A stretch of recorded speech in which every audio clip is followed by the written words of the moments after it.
everyone, it's Alana and today I'm bringing you my October wrap-up. So because I tend to dribble on in my videos, I'm just going to go straight into it today with my least favourite read of the month, which was The Fifth Room by Alison Rushby. If you follow me on Instagram, you would have seen my brief thoughts on this book, and that was that it was bad. It was messy. It started off okay, and then there were multiple plot lines that just dangled and didn't get cleared up. The character took a weird turn, and the storyline, at times tropey and predictable, at other times just why? And here's the thing, I don't like to bash books, but at the same time, I want to give you guys my honest opinions.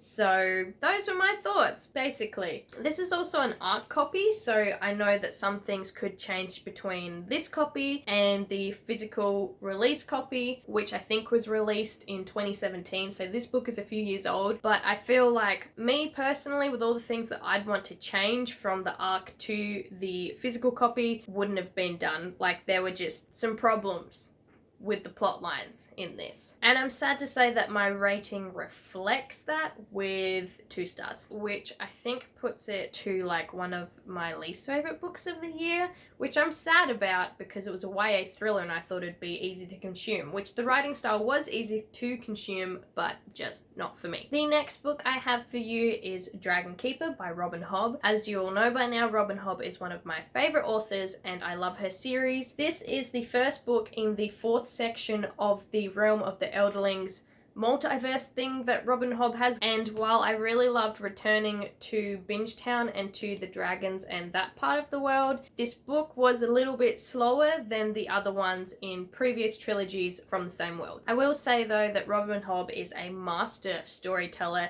and really makes you feel for her underdog characters. You really root for them and want them to succeed and strive, even though she creates these really real boundaries and limits to her characters with like social class and structure, and she's just amazing. So I still really like this book. I think I gave it 3.75/4 stars, but it wasn't like an instant 5 stars like her books for me usually are. And my third favorite book of the month was The Secret Chord by Geraldine Brooks. This book has been on my TBR for years. I remember asking for this book for Christmas, probably 2 or 3 years ago now, and I always picked it up, read like the first, I don't know, 14, 15 pages, and then put it down because something more exciting and shiny came along. I find this happens a lot with me with reading Geraldine Brooks. Her books are slow burners and they build up and then they become amazing, but her beginnings, not the hookiest. Having said that, I'm really glad that I finally got around to this book. This is the story of King David set in 1000 BC, who I didn't know much about, but basically the story of David and Goliath.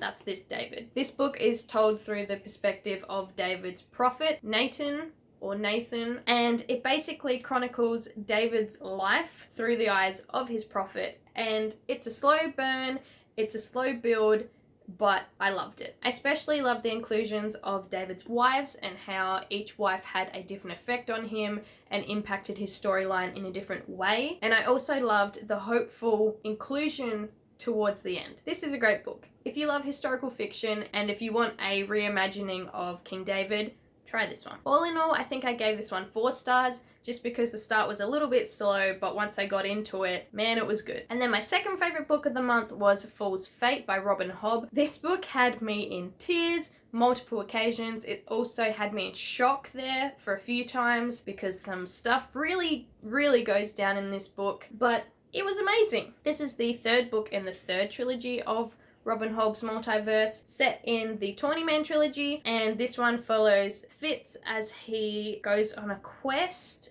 I'm not going to tell you much else because I could spoil stuff and I don't want to do that, because you should just start at the beginning, start with Assassin's Apprentice, and go from there. Also, I have an article up on the Nerd Daily, which is my recommended reading guide for Robin Hobb, so I will leave that link down below if you were interested in picking up some of her works. But yeah, basically, this book just made me feel all the feels, like most of her books always do, and I was a mess. I was a mess reading this, and I'm not sorry for that.